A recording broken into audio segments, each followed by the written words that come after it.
دین ہمارا خیر خواہی کا نام ہے، دین ہمارا خیر خواہی کا نام ہے۔ جب دین ہوگا تو ہمارا ایمان خود بخود اللہ کی یہاں مقبولیت ہوگی۔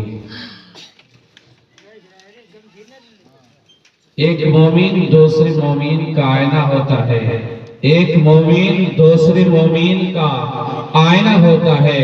تمہارا غلطی بتانے والا تمہارا محسن ہوتا ہے، تمہارا غلطی بتانے والا تمہارا محسن ہوتا ہے۔ تو یہ سمجھ لیجئے ہمیں اپنے آئینے کے سامنے، اپنے دین کے سامنے کیسے آنا ہے۔ آج ہم سب کے بیچ میں، ہم سب کے بیچ سے الوداع کر چکے ہیں۔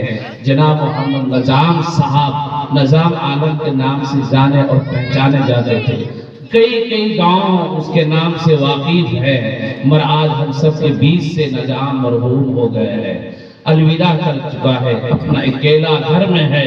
وہ نظام صاحبوں کی وہ قبر ہوگا، وہاں نہ اولاد ہوں گے، نہ بیٹی ہوگی، نہ بیٹا ہوگا، نہ داماد ہوں گے، نہ بھائی ہوگا، نہ سالے ہوں گے، وہاں کوئی نہیں ہوگا، بلکہ صرف محمد جناب نظام الدین صاحب مرحوم ہوں گے۔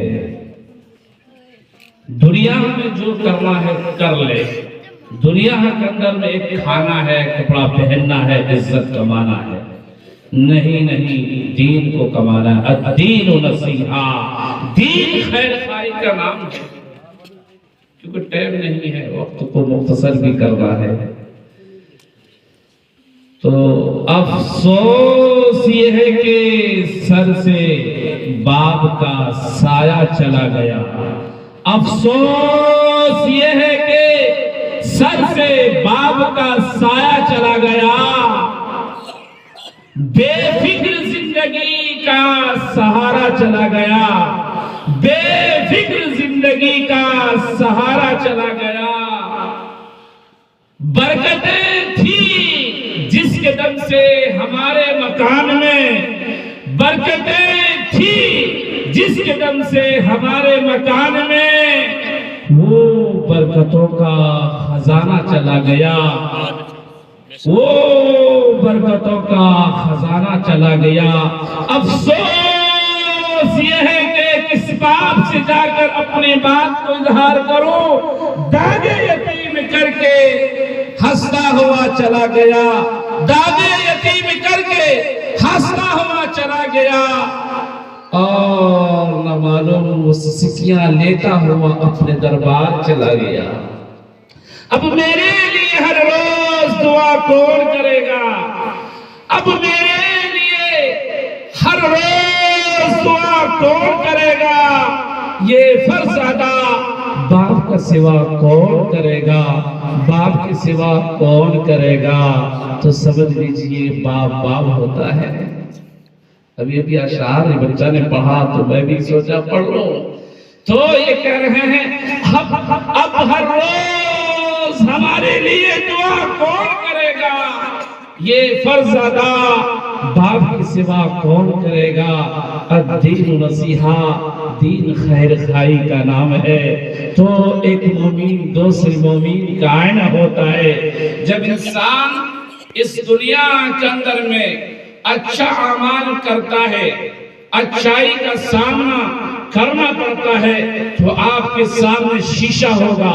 وہ شیشہ نہیں جو اپنے گھروں کے اندر میں ہے، وہ شیشہ نہیں جو درختوں کے اندر میں ہے، وہ شیشہ نہیں جو پتوں کے اندر میں ہے، وہ شیشہ نہیں جو تالاب کے سامنے، کنارے کے سامنے کھڑا ہو کر آپ دیکھ سکتے ہیں، وہ شیشہ نہیں جو پہاڑ پر جا کر اپنے شکل کو دیکھ سکتے ہیں، وہ شیشہ نہیں، وہ شیشہ اللہ کا گھر ہے، اللہ کا گھر ہے، وہ اللہ کا گھر، وہ مسجد ہے، وہی میرا شیشہ ہے۔ اسی لیے کہا کہ دین خیر خواہی کا نام ہے۔ اگر اس شیشے کے اندر میں اچھائی اور برائی اگر آپ کے اندر میں پائے گا تو سمجھ لیجیے آپ کے دل و دماغ کے اندر میں داغ و دھبا آپ کو ظاہر ہو جائے گا۔ وہ اللہ کے گھروں کے اندر میں ہے، ہمارے گھر کے اندر میں نہیں۔ میں نہیں، ہمارے خاندان کے اندر میں نہیں، ہمارے قرب و جوار کے اندر نہیں، بلکہ اللہ نے جس گھر کو بنایا ہے اس گھر کے اندر میں شیشہ چور ظاہر کر دے گا کہ ان کے اندر میں اچھائی ہے یا برائی ہے، ان کے داغ و دھبہ ہے، وہ اللہ خود بتا دے گا کہ یہ ان کے اندر میں برائی ہے۔ تو اگر اپناؤ گے تو اللہ کے گھروں سے اپناؤ، اگر اپنا اصلاح کرنا چاہتے ہو تو اللہ کے گھروں سے اصلاح کر لو۔ اگر آپ کے شیشہ ظاہر کر دے گا کہ اس کے اندر میں اتنی برائی اتنی خرابیاں ہیں تو اللہ کے گھر سے ظاہر ہو جاتا ہے اس کے اندر میں کیا ہے۔ جو نیک انسان ہوگا وہ آپ کو کہہ دے گا آپ کو اپنی فکر کر لیجئے، آپ کو